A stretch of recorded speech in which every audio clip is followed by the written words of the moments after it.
SSC CGL 2025 তার result বেরিয়ে গেছে। আমরা টেন্টেটিভ কেন লিখেছি, তার কারণ এবছর প্রথমবারই ফাইনাল রেজাল্ট বেরোবে না।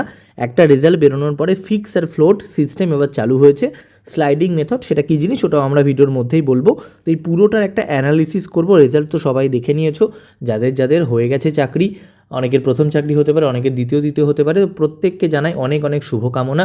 তোমাদের আর সামনের যে নতুন জীবন, চাকরি জীবন খুব সুখের হোক। আর যাদের হয়নি, কোনো নাম্বারের জন্য কম হয়ে গেছে, এবছর কম্পিউটার যেমন আনফেয়ার হয়ে গেছে, সেখানে যারা যারা বাদ গেছো তাদের প্রতি আমার পুরোপুরি সমবেদনা আছে। কারণ দেখো, অনেকে অনেক বেশি বেশি নাম্বার নিয়েও কিন্তু সিলেক্ট হয়নি। তার কারণ একটাই, কম্পিউটার এবার এরকমই এসেছিলো যে পুরোপুরি মানে যার ভাগ্য ভালো তো সে পেয়ে গেছে, যার ভাগ্য ভালো না তার কম্পিউটার গেছে। তার কারণ আমাদের সিলেবাসের বাইরে থেকেই অনেকগুলো কোশ্চেন চলে এসেছিলো। তো সেখানে কম্পিউটারের প্রচুর ভালো স্টুডেন্টের কম্পিউটারের নাম্বার কম গেছে। তো তাদেরকে আর কি বলবো বলো, তাদের পুরো একটা বছরের বা কারো 2-3 বছরের পুরো সময়টা নষ্ট। তো এইগুলোই আমাদের সঙ্গে হয়ে থাকে। মানে যারা সিস্টেমে থাকে তারা সিস্টেম ঠিক করে না চালালে এইগুলোই হবে। তো আমরা যদি এই রেজাল্টটাকে অ্যানালিসিস করি, যারা সামনের পরীক্ষা দেবে তাদের জন্য এখান থেকে কী কী আমরা টেক অ্যাওয়ে পাবো, তো সেটাই এই পুরো ভিডিওতে থাকবে। ফার্স্ট দেখো, যে জিনিসটা আমি তোমাদেরকে প্রথমে বলেছিলাম যে কম্পিউটারের কাট অফ কিন্তু কমতে পারে। এই UR 30, ওবিসি 25 আর আদার্স ক্যাটাগরি 20, এটা কিন্তু নন সিপিটি নন ডেস্ট। তো এবার ওটার একটা কী লিখেছে, CKT। ওকে, তো এর জন্য থাকে। এবার আমরা যেটা করব, আমরা যেটা বলেছিলাম করব না, যে এই কাট অফ কিন্তু এই নাম্বার কিন্তু 27 আর থাকবে না, কারণ 27 থাকলে অনেক লো কাট অফ চলে যাবে। এবছর লো কাট অফ যাওয়ার পিছনে কারণও হচ্ছে এবার কিন্তু সিপিটির পোস্টের কাট অফ নিয়ে আসা হয়েছে 24-এ UR-এ, যেটা আগে ছিল UR-এর 27, বাকিদের 24 এবং শেষে 21। এবার সেটা ঠিক 3 করে কমেছে, হয়েছে 24, 21, 18। বাকি টাইপিংয়ে কখনো কোনো বাদ যাবে না। টাইপিং 577 সবার থাকবে, না হলে কিছু করার নেই, টাইপিং থাকবেই, এইটুকু মেনে আমাদের চলতেই হবে। তো আমরা যদি পরের স্লাইডে চলে আসি, আর কি দেখাচ্ছে, টোটাল আমাদের ভ্যাকেন্সি অ্যানাউন্স হয়েছিল 15,125, যেখান থেকে ফিল হয়েছে 15,117, 7টা ভ্যাকেন্সি ফিল হয়নি। ওকে, আর একটা উইথহেল্ড কিছু দেখলাম একটা কোথাও যেন, 107টা ক্যান্ডিডেটসকে কিন্তু 107টা ক্যান্ডিডেটসকে উইথহেল্ড লিস্টে রাখা হয়েছে, ভ্যারিয়াস রিজন। তো যাদেরকে উইথহেল্ড করা হয় তাদের কাছে যাই, যে তোমার কারণ দেখাও। এখানে কি হয়, পরীক্ষার মধ্যে তুমি অন্য কারোর সঙ্গে গল্প করছো, কারোর কম্পিউটারের দিকে তাকিয়েছো, এরকম বিভিন্ন কারণে তাদেরকে উইথহেল্ড লিস্টে রাখা হয়। তারা যদি তাদের মানে সঠিক যে কারণ দেখাতে পারে, তাহলে তাদেরকে আবার ফাইনাল লিস্টে নিয়ে চলে আসা হয়। যদি এই নিয়ে আরও অনেক কেসও আছে, তো এইগুলো এখানে আলোচনা করা সম্ভব না। আচ্ছা, এবার যদি আমরা দেখি, এখানে দেখতে পাবে কতগুলো ভ্যাকেন্সি কোন ক্যাটাগরিতে ছিল এবং কতগুলো ফিল করা হয়েছে। UR-এ 6,458টা ছিল, 6,458টাই ফিল হয়েছে। ওকে, আর এখানে এটা দেখে নিও, আরও কিছু এক্সট্রা জিনিসপত্র দেওয়া আছে, যে UR-এ কী হয়েছে, কত ক্যান্ডিডেট গেছে ওবিসি থেকে, কতগুলো কী থেকে গেছে, পুরো সমস্ত জায়গায় দেওয়া থাকে। যে UR-এর মধ্যে দেখো 1524 গেছে ওবিসি থেকে, তার মানে তোমার ছিল 6,500, তার থেকে 1500 চলে গেল, তাহলে UR পড়ে থাকলো 5,000, তার থেকে আবার 800 নিয়ে নিয়েছে EWS, তার মানে UR পড়ে থাকলো 4,200। সেখান থেকে আবার যদি দেখো ESM TSM মিলিয়ে তুমি দেখবে যে এই যে দেখছো 6,400, তো এখান থেকে অর্ধেক ভ্যাকেন্সি বাইরে বেরিয়ে যায়। মোটামুটি 3500 ক্যান্ডিডেট থাকবে, যারা শুধুমাত্র UR যাদের সিলেকশন হয়। এই 6,500-র মধ্যে কিন্তু বাকি 3,000 মানে 40% চলে যায় অন্য ক্যাটাগরিতে। যেটা পিওর UR, যারা সত্যি UR, তারা কিন্তু পায় মাত্র 3500। তাহলে 15,000 ভ্যাকেন্সির মধ্যে তোমার কাছে আসলো 3500, মানে 3500 মানে 40%-এর কাছাকাছি। যেটা তোমাকে আমি আগেও বলেছি যে UR মানে রিজার্ভেশন 40 থাকলেও 15,000 ছিল, তো 15,000-এর মধ্যে 3, মানে ওই 20% ওরকম একটা সিলেকশন রেট দাঁড়ায়। 40% তো আমাদের ভ্যাকেন্সি আছে। আচ্ছা, এটাই চলে আসি, এটাই সব থেকে ইম্পর্টেন্ট। ফিক্স অ্যান্ড ফ্লোট যারা সিলেক্ট হয়েছে তাদের কিন্তু যে সিলেকশন, এটা হচ্ছে টেন্টেটিভ। তাদেরকে এবার একটা টাইম দেওয়া হবে। টাইম ফ্রেমটা কবে দেখো, 8 তারিখ থেকে 10 তারিখের মধ্যে তাদের ওয়েবসাইটে আবার স্লট বুকিং করতে হবে। সেই বুকিং প্রসেস চলবে, ফার্স্ট ডে ফার্স্ট শো যেমন খুলে যায় সেরকম খুলবে। তারপর তোমাকে বুকিং করতে হবে স্লট। যেহেতু আমরা জানি আমাদের যারা সিলেকশন হয় তার 50% আসে NR রিজিয়ন থেকে, 50%, ওই জন্য তাদের ডেটটা অনেক বেশি দিয়েছে। তাদের দিয়েছে 13 থেকে 22, আর বাকি রিজিয়নকে দিয়েছে 13 থেকে 18। এর মধ্যে তাদেরকে স্লট বুক করে যেতে হবে নিজের যে জায়গায়, মানে তুমি যেখানে বুক করবে সেইখানে গিয়ে কিন্তু তোমাকে একটা DV করাতে হবে। তোমার আইডেন্টিফিকেশান মানে তোমার আইডেন্টিটি ভেরিফিকেশান করতে হবে।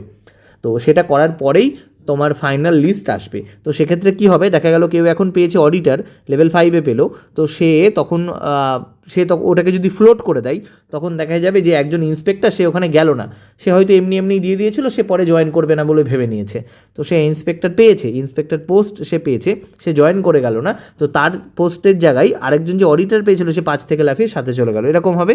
আর যে লাস্টে আছে যে 5 থেকে 7-এ যাবে তাহলে 5ও তো ফাঁকা হবে, সেই 5-এ আবার কী হবে, একজন ট্যাক্স অ্যাসিস্ট্যান্ট থেকে অডিটরে চলে যাবে, তাহলে যে ট্যাক্স অ্যাসিস্ট্যান্ট পেয়েছিল তার পোস্টটা ফাঁকা হলো, সেখানে যারা নিচে ছিল তারা কিন্তু সুযোগ পাওয়ার মানে সুবিধাটা পাবে বলে আমি ধরে নিচ্ছি যে ফাইনাল যে রেজাল্ট বেরোবে সেখানে আরও কিছু অ্যাডিশনাল নাম যোগ হওয়ার চান্স খুব বেশি মতো করেই আছে।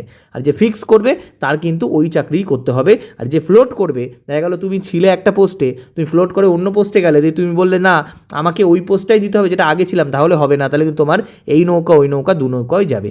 ফিক্স করলে তুমি যেখানে মানে যেটা তুমি এখন পেয়েছো সেটাই তোমার ফাইনাল, ফ্লোট করলে যেটা পরের রেজাল্টে পাবে সেটা হচ্ছে ফাইনাল, ওই জন্য আমি এটাকে নাম দিয়েছি টেন্টেটিভ রেজাল্ট। ওকে, আচ্ছা এবার দেখো যারা যারা এখনও আমাদের টেলিগ্রাম চ্যানেল স্কোর বুস্টার এবি আর টেলিগ্রাম গ্রুপ বেঙ্গল কম্পিটিটিভ অ্যান্ডা জয়েন করনি, অবশ্যই জয়েন করে নাও।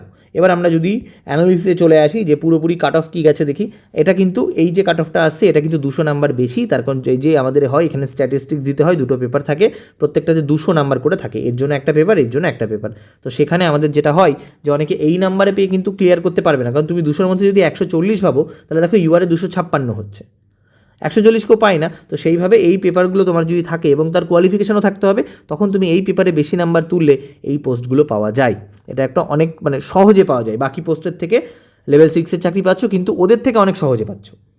আচ্ছা যারা যারা জানো না আমরা কিন্তু গ্র্যান্ড গিভঅ্যাওয়ে করছি, টোটাল 10টা গিভঅ্যাওয়ে হবে, তার মধ্যে 4টে গিভঅ্যাওয়ের প্রাইজ হয়ে গেছে, উইনার ঘোষণা করা হয়ে গেছে, এটা গিভঅ্যাওয়ে নাম্বার 5 অ্যাভেলেবেল আছে এখন কারেন্ট, তোমরা অবশ্যই গিয়ে সেই গিভঅ্যাওয়েতে পার্টিসিপেট করতে পারো। এবার যদি আমরা একটু অ্যানালিসিস দেখি, কিছু পপুলার পোস্ট সেগুলো নিয়ে এসেছি।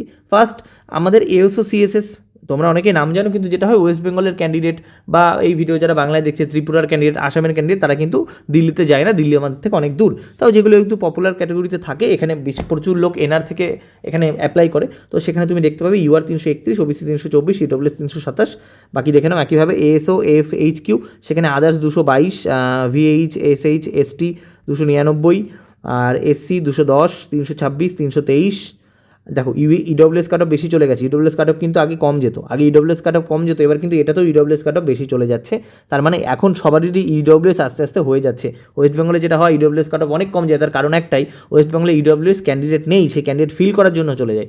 আমাদের দেশের একটা বাজে নিয়ম হচ্ছে আমি ভ্যাকেন্সি দিয়ে দিলে আমার মিনিমাম মার্কস বেশিরভাগ ক্ষেত্রেই রাখে না, তো সেক্ষেত্রে অনেক কম মার্কসেই চলে যায়, মিনিমাম মার্কস রাখা হয় সেই 20%, 20% পেলে তাকে আমি চাকরি দিয়ে দেবো, তো ভ্যাকেন্সি ফিল করতে হবে, সেই ক্যাটাগরির লোক নিতে হবে, চলো মিনিমাম মার্কস যা খুশি হোক তাকে চাকরি দাও, মানে এমন দেখা গেছে মিনিমাম মার্কস নেই, নেগেটিভ পেয়ে চাকরি পেয়েছে, -1 পেয়ে চাকরি পেয়েছে ক্যাটাগরিতে, যাই হোক সে কথা আলাদা। ইউআর এখানে 328।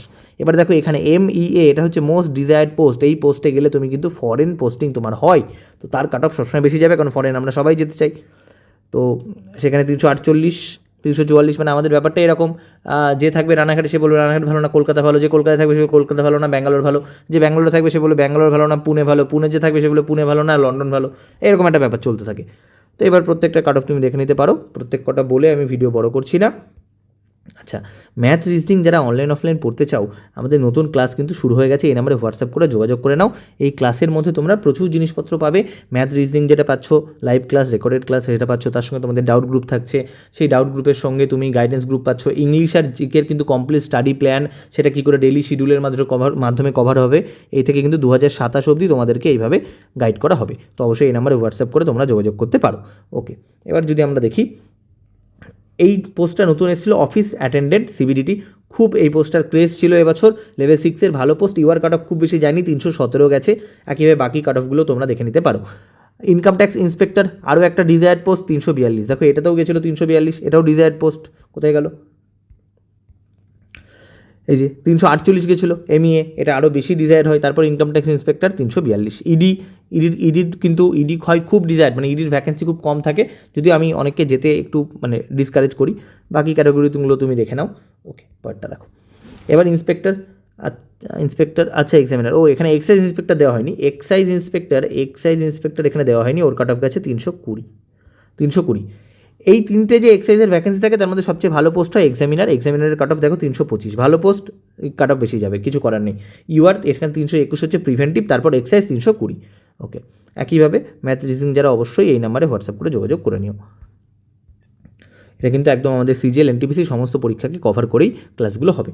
ট্যাক্স অ্যাসিস্ট্যান্ট, এবার যদি আমরা একটু নিচের দিকে চলে আসি, লেভেল 4 লেভেল 5, আগে লেভেল 5 বলি। সিজিডিএ এর কাট অফটা কম গেছে, 312 গেছে। সিজিডিএ কিন্তু অডিটারের মধ্যে আমরা যতগুলো পোস্ট তার মধ্যে সবথেকে বেশি কম পছন্দ করা পোস্ট হচ্ছে সিজিডিএ, কারণ এখানে তোমার ডিফেন্সের সঙ্গে পোস্টিং হয়, এখানে অ্যালোকেশন হয় র্যান্ডাম, তো তোমাকে সারা ভারতের যে কোনো প্রান্তে তোমাকে পাঠানো যেতে পারে, তোমার নাম্বারের সঙ্গে কোনো সম্পর্ক থাকবে না। Tax assistant সিবিডিটি, tax assistant CBIC, বেশিরভাগ ক্ষেত্রেই দেখা যায় সিবিডিটির কাট অফটা একটু বেশি থাকে, কিন্তু এবার ভ্যাকেন্সি অনেক বেশি ছিল সিবিআইসিতে, সিবিডিটি লোকে পছন্দ করে বেশি, দুটো মিলে দুটোরই কাট অফ কিন্তু সেম চলে এসেছে 309। আচ্ছা, সমস্ত পোস্ট বললাম, এখানে 3টে, 2টো 5টা, 7টা, 10টা, ওকে মোট 10টা পোস্ট হয়েছে, আরও মনে হয় 2-3টে ছিল। আচ্ছা, আর এইখানে 2টো 12টা, তো টোটাল 12টা পোস্ট নিয়ে আমরা আলোচনা করেছি। এবারে যদি একবারে কিছু দেখি, হায়েস্ট কত গেছে, হায়েস্ট কাট অফ গেছে ইউআর ক্যাটাগরিতে, এটা সমস্ত ক্যাটাগরি নিয়ে বসা একটু মুশকিল, অনেক টাইম লাগবে। ইডি, এই যে বলেছিলাম ইডি 362। যদি আমরা বলি যে সিজিএলের মোস্ট পাওয়ারফুল পোস্ট কী, তাহলে আমি বলবো এইটা ইডি, 362 কাট অফ গেছে। আর তারপর তুমি দেখো লোয়েস্ট, দেখো তো 9টা ডিপার্টমেন্টে লোয়েস্ট কাট অফ একসঙ্গে শেয়ার করেছে, সেটা হচ্ছে 309। সেখানে ট্যাক্স অ্যাসিস্ট্যান্ট দুটো ওডি আছে, ইউডিসি আছে, DST ministry of mines, DGDE ministry of textile, water resources, BRO, এই বিআরওতে কিন্তু শুধুমাত্র ছেলেদের চাকরি হয়, মেয়েদের হয় না। আচ্ছা, তারপরে অ্যাগ্রিকালচার, ট্যাক্স অ্যাসিস্ট্যান্ট, সিবিডিটি, ওকে। আর লাস্ট আমরা যদি একদম শেষে চলে আসি, যে কোন মিনিমাম মার্কস যদি কেউ পেয়ে থাকে সে চাকরি পেয়েছে, সেটা কোনটা, সেটা হচ্ছে ইউআর 309, ওবিসি 308, ইডব্লিউএস 308। এবার খুব কম, খুবই মিনিমাম গ্যাপ হয়েছে। এসসির যে গ্যাপটা দেখছো না, এসসির গ্যাপটা 15 নম্বরের, এই 15 নম্বরও কিন্তু কম, আগে এই গ্যাপটা আরও বেশি থাকতো, এসটি 277, এবং এই যে 3টের গ্যাপ খুবই মিনিমাম হয়েছে। তো সেক্ষেত্রে বলবো ইডব্লিউএস সার্টিফিকেট করতে যা খাটনি হয়, সেই খাটনিতে যদি 1 নাম্বার কম হয়, সে খাটনি পোষাবে না। মানে আমার টাইমে আমি তাই করেছিলাম, যে ইডব্লিউএস বানাতে গিয়ে দেখলাম এই এত খাটনি, বললাম ওর থেকেও 2 নম্বর আমি পড়াশোনা করে পেয়ে যাবো, এইরকম ব্যাপার। তো এবারও তাই, দেখো 308 আর 309, তার মধ্যে যারা জানো যে ইডব্লিউএস বানাতে গিয়ে কী কষ্ট হয় সে জানবে। ওবিসিতে তুমি একবার বানিয়ে ফেললে প্রত্যেকবার রিনিউ হয়, ইডব্লিউএস কিন্তু তার মানে তুমি একবার হয়ে যাওয়ার পর তার পরের বার পুরো স্ক্র্যাচ থেকে তৈরি করতে হয়। এসসি সারা জীবনে একবার বানাও, তারপর তুমি রিনিউ করে চলে যাও, এসসি এসটি কোনো সমস্যাই নেই। ওবিসিতে তাও তো ইনকামটা দেখাতে হয়, এসসি এসটিতে তাও নেই, কিন্তু ইডব্লিউএস বানানো খুব সমস্যা। তো সেখানে যদি 1 নাম্বার কম যায়, তার মানে অত কষ্ট করে মানে বানানোই খুব লসে চলে যাবে, এরকম ব্যাপার। মানে আগে কাট অফ কম গেছে বলে সবাই এত পরিমাণে বাড়িয়ে নিয়েছে, আগে অনেকে যেত না, বানাতো না, ভাবতে এই ক নাম্বার, তবে দেখছি এত কম যাচ্ছে, চলো বানিয়ে এখন পুরো লেভেলে চলে এসছে এটা। আচ্ছা, আরেকটা জিনিস, বোনাস নাম্বার। এবারে যেটা করেছে 2024 আর 2025-এর, 2023 আর 24-এর কেসে কিন্তু এসএসসি একতরফা জিতে গেছে। তো জিতে যাওয়ার পর তাদের কনফিডেন্স অনেক বেড়ে গেছে, ওই জন্য এবার বলেছে সে নো টু বোনাস। তো ওই জন্য কম্পিউটারের বোনাস যদি আমরা বাদও দিয়ে দিই, কম্পিউটারে অতটা এক্সপার্টিস আমার নেই, সেটা যদি বাদও দিয়ে দিই, ম্যাথসে কিন্তু একটা বোনাস দেওয়ার কথা ছিল, যেখানে একজন সে বললো সে 306 পেয়েছে, ম্যাথসের বোনাস যোগ করলে 310 হয়, কিন্তু তার নাম্বার আসেনি এখানে। তো যতক্ষণ না ফাইনাল অ্যান্সার কি আসবে আমি বলতে পারবো না, তবে 90% চান্স হচ্ছে কোনো কোশ্চেনে বোনাস মার্কস দেওয়া হয়নি, কারণ এসএসসি দেখে নিয়েছে লাস্ট 2 বছরের কেসে তোমরা যা করো না কেন আমরা জিতে গেছি, তো নো টু বোনাস। ব্যাস, তো আশা করি তোমাদেরকে যা এই কাট অফ থেকে তোমাদের জানা দরকার ছিল পুরোটাই তোমাদের সঙ্গে শেয়ার করে দিলাম। আরও কোনো ডাউট থাকলে অবশ্যই এখানে কমেন্ট করতে পারো। গিভঅ্যাওয়েতে পার্টিসিপেট করো, অনলাইন ক্লাস অফলাইন ক্লাস করার জন্য ওই নম্বরে হোয়াটসঅ্যাপ করে যোগাযোগ করে নিও, আর ভিডিওটা বন্ধুদের মধ্যে শেয়ার করে দাও। যারা চাকরি পেয়েছো তাদেরকে আবারও জানাচ্ছি শুভকামনা, আর যারা পাওনি তারা আগামী দিনের জন্য খুব ভালো করে পড়তে থাকো। দেখো, সব দিন তোমার খারাপ যাবে না, পরীক্ষাতে 90% তোমার প্রিপারেশন, 10% লাক। তুমি 90%টা নিজের কাছে রাখো, সব দিন তোমার খারাপ যাবে না, একবার তুমি পাবেই। অনেকে থার্ড অ্যাটেম্পটে পেয়েছে, অনেকে এবার দেখো লাস্ট অ্যাটেম্পটে পেয়েছে, এরকমও আছে জেনারেল ক্যান্ডিডেট 30 বছর বয়স লাস্ট অ্যাটেম্পটে পেয়েছে, এবছরই পেয়েছে। তো সববার তোমার খারাপ যাবে না, তুমি যদি তোমার নিষ্ঠাভাবে দিয়ে, তোমার নিজের সেরা দিয়ে তুমি নিষ্ঠভাবে কাজ করো, মানে তোমাকে একবার না একবার তুমি সফল হবে। চলো, এই বলে আজকের ভিডিও শেষ করছি। বন্ধুদের মধ্যে শেয়ার করো, ভিডিওটা লাইক করে দিও যদি পছন্দ হয়, এখন হাইপ অপশন আছে সেটাও দিয়ে দাও। আবার দেখা হবে নতুন ভিডিওতে, বাই।